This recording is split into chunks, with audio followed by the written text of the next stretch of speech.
Hey everybody, welcome back to the Talks with Tea podcast. So grab your cup and let's discuss because everyone loves a little tea. Hey everybody, how you doing? And guess what? We're back with a video. So yes, today we have a video. We have a setup. I'm not gonna show you the setup because it actually does look kind of ghetto right now, but and I'm not gonna break that illusion for y'all, you know what I mean? So just picture that I'm behind this like immaculate setup. You know, I got a camera right there, a camera right there. I got microphones on above me, like boom mics that they can't see, you know. And pretend I'm just in like the most marvelous studio because that's how manifesting works. So, but hey y'all, so today we're gonna be talking about something that, you know, was really crazy this year. So with today being the first day of fall and fall being like probably my favorite season, simply because it gets beautiful outside. The weather is like comfortable but not like sweltering hot, you know what I mean? And I think that fall is just a beautiful thing. But before we go into fall, we have to recap summer. And that is exactly what today's topic is. So you know, first off, ignore all the fucking noise, okay? My mic died and I forgot to charge it. There's gonna be, you're probably gonna hear, let me show you the sounds you're gonna hear. You're probably gonna hear cars going along the back road because in my studio, there's a road behind me. And then you might hear like the screams of the young, kids interacting because I'm at a park. So if you hear any of those noises, you know, just disregard them because humble beginnings. And this is a very humbling beginning, but we're gonna make it work. So today, after that, we're gonna talk about summer. So, and just like a recap of how summer went, like the highlights of my summer, some things that happened during summer, and just honestly, just like I said, a recap, because summer was fucking insane this year. Like so much happened out of nowhere too. Like it wasn't like, oh, this might happen soon. Like, no, diva. None of this was on my summer 2024 bingo card, okay? So the first thing I want to get into, and this is how y'all know I'm fag for real. I got my little laptop right here to show all my little, can't show y'all that, but to show all my little, my topics so I don't forget them because ADHD. But the first one I want to talk about is Drag Race aired. Drag Race All-Stars 9 aired to be exact. And the reason that I put this down as a highlight of my summer is because it like Drag Race 9 was like comparable to Drag Race season 7 for me. Drag Race season 7 was all winners, you know. That was probably like the best season of Drag Race regardless. But bless you. But Drag Race 9 was like my favorites. I came back, like Plastique Tiara came back, Angeria came back, like Roxy came back, and so many others. And it was a really great season, and it was really fun to watch. That's really what it was. It was fun to watch. My favorites came back. Like Plastique has been my favorite drag queen probably since I watched her on her season. Now, she was a little busted on her season, but we all know, like I said in the beginning, humble beginnings. So she wasn't given that much, but she was still my favorite because she was okay. So she was giving it in like a different way, you know, like this season she was like the fashion queen, like she was giving look after look after look, and she was also funny this season. She was also like, I don't know if she was a singer or not. I really can't remember, but I don't think she was. But she had good lyrics, because in the first challenge, from the All-Star challenge, she had really good lyrics. So I was like, okay, period. Like, she has good lyrics. So she's a lyricist. And then, other than that, though, she just was a fully embodied Plastique Tiara this season. You know what I mean? But on her other season, which I think was season 11, she was just a fashion queen. Like, she always had the looks down, but they elevated in season 9. And in season 7, she had the looks, but that's really all she gave. And she even says that too sometimes. Like, she was in her head the whole time. And she just wasn't as confident in herself as she was this season, meaning season 9. So I just feel like Plastique just came back a whole different person. And that's really what I like to see about the All-Stars competition, is that the queens, like, even the ones that didn't do bad, like Angeria, she on her season, she made it to the top 4. She just didn't win. Like she wasn't doing bad, she wasn't doing shitty, she wasn't like crazy or nothing like that. She just was like, it wasn't her time yet. And she was able to come back and she was able to like redeem herself with certain challenges and such. Like she was able to really expand her brand and just like expand people's knowledge of her even more when she was on her season, when she was on All Stars 9. And it's just so nice to see that when the queens come back and they could just like, not rebrand, but I guess like revitalize their image. So, and that's why I like season All Stars 9 a lot, because a lot of my favorite queens got to do that. Like I said, Plastique, which is a fashion queen, now she's known for a bunch of other shit besides fashion. Like Roxy Andrews, she was always good, but you know, on her season she lost, and it's been like how many years since she's been on the show. So it's like she gets to come back and really get a new fan base and expand her brand even more. So like Chanel, like I love Chanel now. Chanel's also a drag queen on the show for those who don't know. But also if you're listening, or watching this podcast, you probably already know who Chanel is. But if not, Chanel's a drag queen. Google her, Instagram her, TikTok her. You can see her looks and her makeup and everywhere and realize why she's really that girl and why she's really cunt. So, but yeah, I loved All Stars 9 and it was just fun. I just love Drag Race season to begin with though. Like Drag Race season is just so much fun to me. Cause like, I just love watching drag. It's so cool. It's so interesting. It's so like amazing. So maybe I'll do an episode on drag. Who knows? But that's why I added Drag Race All Stars 9 to my summer 2024 list, because it was a highlight of my summer. And honestly, the past All Star seasons, besides 9 and a few others, haven't been that good as of recent. So I'm glad we got one back with All Stars 9. No shade to the queens. Love y'all. If y'all see this, don't take it as me talking shit, because I'm not. I love every single one of I love most of y'all. And that's tea. So, yeah. So, okay. Well, the next topic. That's one thing. I never know how to transition the topics. No, that's a lie. I just didn't do it that time. I know how to do it.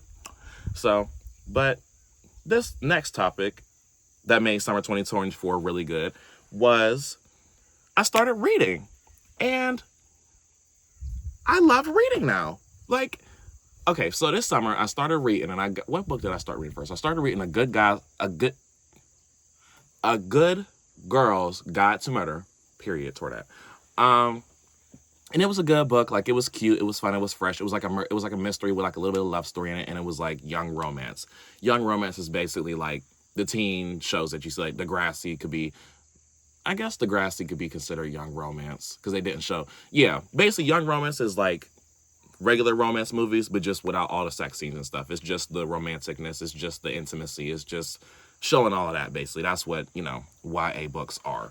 So I read that, and it was a good story. Like, the story was good. The plot line was good. The twists were good. The characters developed very nicely. I liked them. And they were just like really, really, it was a good book, and it was a good series. I read the second book too. It was called not me stuttering. That's crazy. But Good Girls Gone Bad, something like that. It was the second book was good too. The plot twist at the end really gagged me a little bit, but I didn't finish the third. But then I didn't finish the third because I wanted to read this other book, and it's called Red, White, and Royal Blue. Let me go ahead and get the book for y'all, and I'll be right back. Hold on. I'm a little out of breath. It wasn't a far run either. Like, my car is not on. My car is like that blue one right there. Like, right there. It's not a far run. And I go to the gym, like, I'm pretty buff, But I don't know why. I'm tired. But anyways, also, my dumbass, I paused the video and I was like, ooh, a cool feature. And I pressed the wrong button and it stopped recording. So I had to come back and do it again. Why do I sound like lethargic? Like, what the fuck is going on? Holy shit. Okay. But the book that I got was Red, White, and Royal Blue. Hold on, let me do my Girl Scout showing. Like, here you go. Yeah. There's the back. It's cute. Like, it's a thick motherfucker right there. Yeah. And the reason that, let me pick it up. The reason that I loved this book is because legit, So y'all, I'm obviously a homosexual, like down, up, down, left, right. That me homosexual. You know what I mean? And when I read this book, I was questioning my sexuality because I never tried being bisexual, like tried women at all. Like I've obviously seen women that are pretty, like I'm like, oh, she's gorgeous, like, oh, she's really cute, like T, clock it. And I always would just like, women are so attractive, but I never really took the time to explore the sexuality, like explore my sexuality or anything like that regarding women. So I was like, you know what? Why not? And this book is what made me do that, because it showcased one of the characters. His name is Alex, and he was straight from the beginning. And he was also like exploring his sexuality in the book, but he was just doing it from straight to gay and straight to bisexual instead of gay to bisexual. But I was like, even though he's gone from straight to bisexual, there's like similarities between our things. Like, what did he write? Because there was a bunch of shit that he did in here that I was like, that was so cute to me, and I was like, not cute, but like it really resonated with me. Like, I think one part of it was all his life he had noticed he had this attraction to men, but never really did anything with it. And that was me. Like, I noticed I had this attraction to women, but I never explored what that attraction was, or like what intensity it was. You know what I mean? Like, whether it was oh, women are hot and I want to have sex with them, or if it was just like, oh, okay, like women are hot, I want to have sex with them, but I can't because my body physically won't allow me to. And also, like, women are hot, but I just don't engage with them sexually. Hold on. Women are hot, but I don't engage with them sexually. You know what I mean? Like, I could be like, oh, she's so pretty, like, I would kiss her, da-da-da. But in reality, I wouldn't, because I'm, you know? So, but his story in this book really made me feel comfortable to explore my sexuality, and just honestly made me feel more comfortable to just be open and be proud about all my emotions and stuff, because he was a very emotionless, not emotionless, but well, no, because Henry was like emotionless, low key, because he just wasn't. He was like the prince. He was the prince of England and such, and he just wasn't much emotional because he couldn't be, because his family was very like against that kind of stuff, like being emotional, vulnerability, femininity, etc. Especially because he was the heir to the throne. So I never got to really. I mean, he never got to really express his emotions. So I learned from both of them. I learned from Alex that I could explore my sexuality and be my emotional, authentic self while doing that, and also just have fun while doing that. And then Henry taught me that it's okay to be like super in tune with your emotions, and also it's okay to feel how you feel and not feel weak or feel like you're being too feminine or anything like that. You know, it's okay to feel how you feel.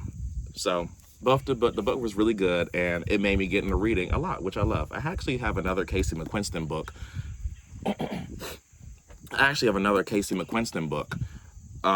It's called The Pairing, that I haven't read yet, but I'm gonna read that soon because I really, really like her as an author, because her stories, they're witty, they're engaging, and also on top of that, like, she just writes a damn good book. Like, why do I gotta explain it all the damn time?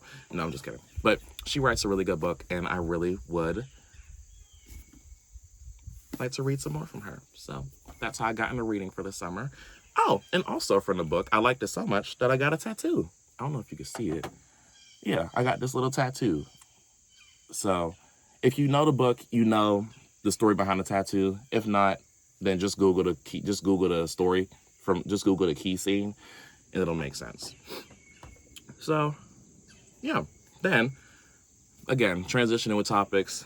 I'm usually pretty good at it, but today I'm just like, I'm slacking a little bit, you know? Like, I'm slacking a little bit. So, but the next thing in summer that was like incredible for me is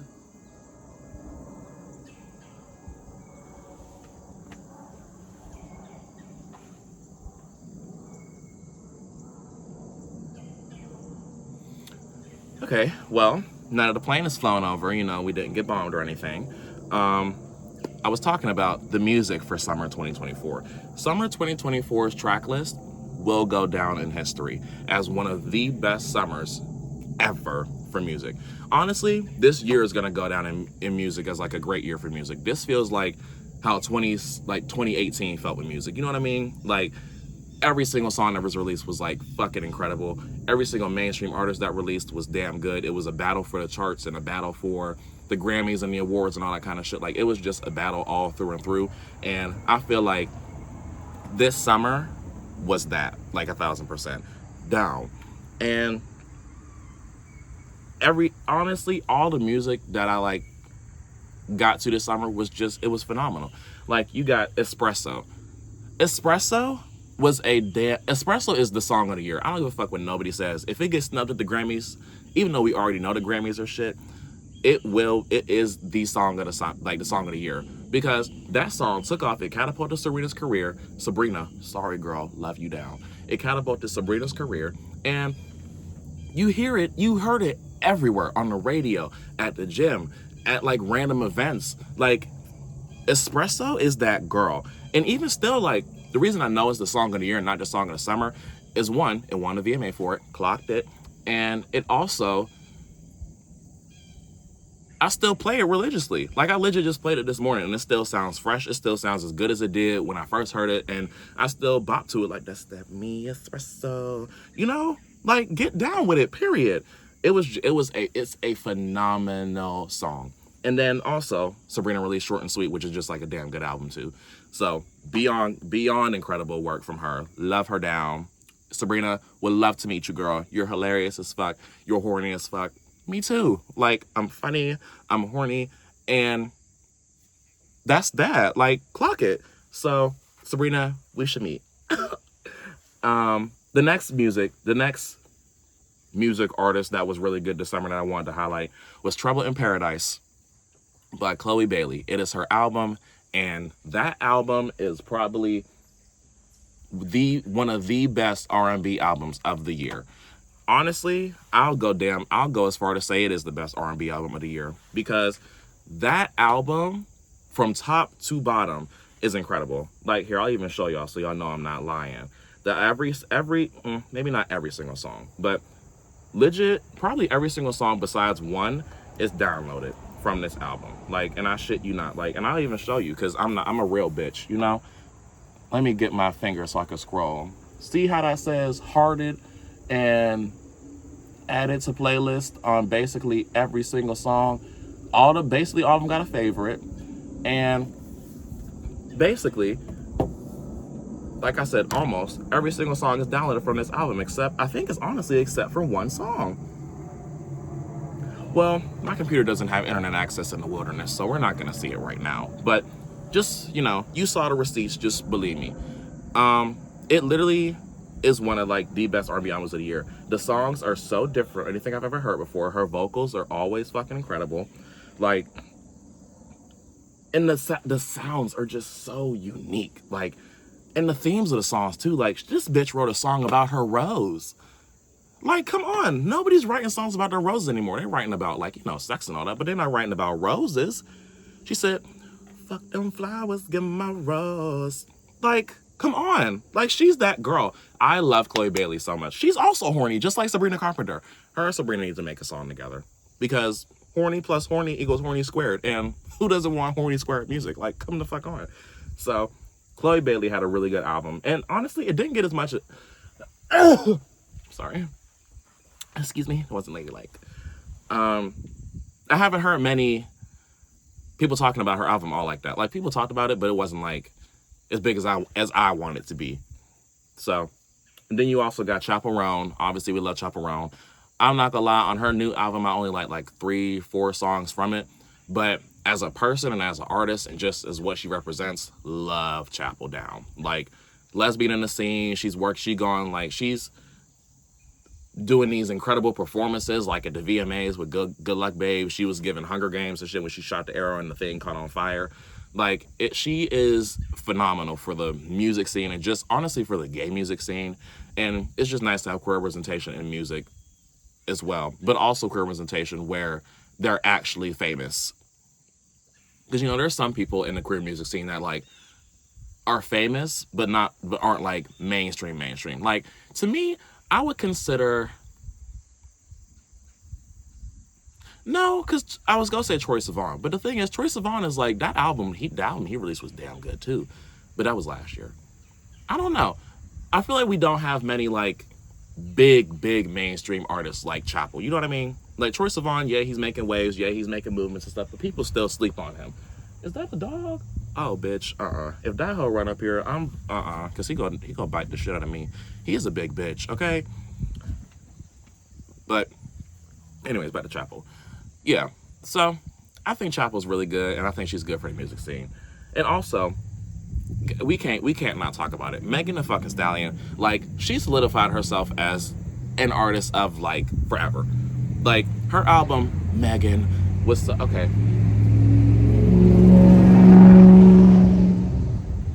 Period. So, Megan was, like, one of my favorite rap album of the year. I'll say it right now. I don't think anything else released this year is gonna compare to Megan. Like, that album, top to bottom, was fucking amazing. And you know, I'll show you hoes again. Cause see what y'all like to do on this here app and on these, like, on this interweb, on Beyonce's internet. Y'all like to pick and weave like y'all are FBI detectives, or y'all like to dig for information like y'all are Sherlock Holmes, and y'all like to cancel people. Bitch, I got receipts to prove myself. I won't go down without a fight. So let me go ahead and pull up Megan so y'all can see that basically every song is downloaded and highlighted too. Yeah, you see it, star. Yeah, and what? See how there's no show complete album either? Every single song is downloaded and liked. Argue with your mama, not me. And clock somebody else's tea, not mine. But yeah, so Megan was a really good album, and Megan is just an incredible artist, and she really had her big break this summer with the Hot Girl Summer Tour, her album, and just being her. Like, she's a bad bitch. I love Megan Thee Stallion. Every time I see her on my screen now, I get super excited, just like I do with Ariana Grande. And I love Meg. So, but all in all, like, I just gave you 4 different artists, 4 different albums. Like, that's how you know music was incredible, because I could still talk about it for hours. Like, the music this summer was fucking phenomenal. So that's why it's a highlight of my summer as well. And then just like some other things that happened. So Love Island, I started watching that this summer. Incredible. Was addicted to it from beginning to end. I legit binge watched it. Like, I think I had like 2 or 3 weeks to watch it before the finale happened, the season finale. And I binged it. I watched an episode a day. I watched it whenever I could. I was watching like 20-minute segments of it if I could. Like, I was tuned the fuck into Love Island. And it's incredible. Because now we see Serena and Cordell. We see Janae and Kenny. And we see Leah and Miguel. That's 6 people. I wasn't... What the fuck is that? Hello? You ain't about to kill me in broad daylight. That's fucking crazy. So, but it was such a good show, and I just love it. Like, cause those 3 like couples now, they're like doing everything. They're getting brand deals. They're going to fashion shows and shit. They're getting like their dream collaborations and all, and they're just getting authentic fame. It's so nice to see. Reality TV stars are back, and it's them. So. But then another thing that happened this summer was my friends got married, which was so exciting. It was so fun. The wedding was cute. But at their wedding, we found out that Trump was shot. So, not saying that that's...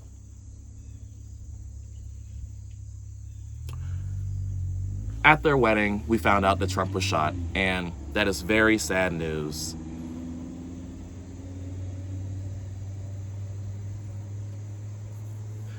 You know what? I'm not going to jail. I'm not gonna say that. Cause y'all y'all are not gonna send me to jail for saying something about the president or the previous president. Kamala 2024. There we go. Kamala Harris 2024 presidency. I'm a Kamala girl. But yeah, no. I just I'm not going to speak on it because y'all not going to send me to jail. I'm a black man in America. I barely have rights as it is. Like, I'm not trying to, get taken. So, but y'all picking up what I'm putting down. I hope. If not, you'll just keep guessing. So, and then the day after the wedding, there was also a brawl between my friends. So that was fun. I got to not fun, but I got to break that up and really expand myself and just like grow from that situation, which was good. But it was crazy that it happened though. So then everyone on planet Earth moved. I have no idea what that means. So we're just going to peruse past that one. But oh my gosh, obviously the Olympics happened this summer too. That's a big highlight for me as well. Love the Olympics. I legit want to present in one, or like participate, go, spectate. I want to be at the Olympics next. I'm going to be at the Olympics in 2028, like, period. And if you want to hear more about the Olympics, you can just check out my Olympics episode. It's called Manifesting LA Olympics 2028. And if you like this, you would like that episode too. So I think you should go watch it, because bad bitches support bad bitches. And anybody who's watching this is a bad bitch. And if you're supporting a bad bitch, myself, then I think it could work. So go watch it, or not watch it, just listen to it, because it's not a video one. So, but anyways, go ahead and watch that episode if you want to hear more about my thoughts on the Olympics and such. And to cap off the entire summer, the best piece of it all, my friends got engaged, and I helped out with the engagement. I helped get the house set up. I helped with the ruse. We lied to my friend for literally a month, and every single time that I saw her, I cried inside because I didn't want to blow the secret. Meanwhile, I was the one, I never blew the secret. I wasn't even close to it. There were other folks that almost did, but I wasn't one of them. But I was just nervous the whole time, because I was like, oh my God, what if I slip up? What if something happens? And what if she finds out? Well, she didn't until the day of, like she was supposed to. And it was a great engagement. It was so cute, and it was fun. So, but everybody, that is why Summer 2024 was a movie. And that's why I feel like that I'm glad oh my God, excuse me. Oh. I'm glad we got to talk about Summer 2024. And it was just an amazing summer. Like front to back, everything that happened this summer was just incredible. It really, honestly, I probably say it's one of my favorite summers ever. And I hope you all had a great summer as well. So, but with that, that concludes today's episode. So if you're watching this, thank you for watching. If you're listening to this, thank you for listening. And if you continue to tune into Talks with T podcast, thank you for tuning in. We will have video format from now on, so that's pretty exciting. So y'all get to see my face every week on Spotify, Apple Podcasts, and now YouTube as well. So feel free to tune in every Wednesday. Also follow me on, well, not me, but follow me, because I host the podcast. We'll follow the podcast, if you know what I mean. Follow the podcast at Talks with T Pod on Instagram and TikTok. And because that will give you like clips of the episodes. That'll give you little teasers of what's coming for the new episode or stuff. And it'll just be a nice atmosphere to have people like following on the podcast and just like to chit chat with y'all about it. So, yeah, so thank you for watching. Thank you for listening. I have been Terryaun Bell, and this has been Talks with T. So put your cups up, because we spilled the tea, and everyone loves a little tea. So, okay, see everybody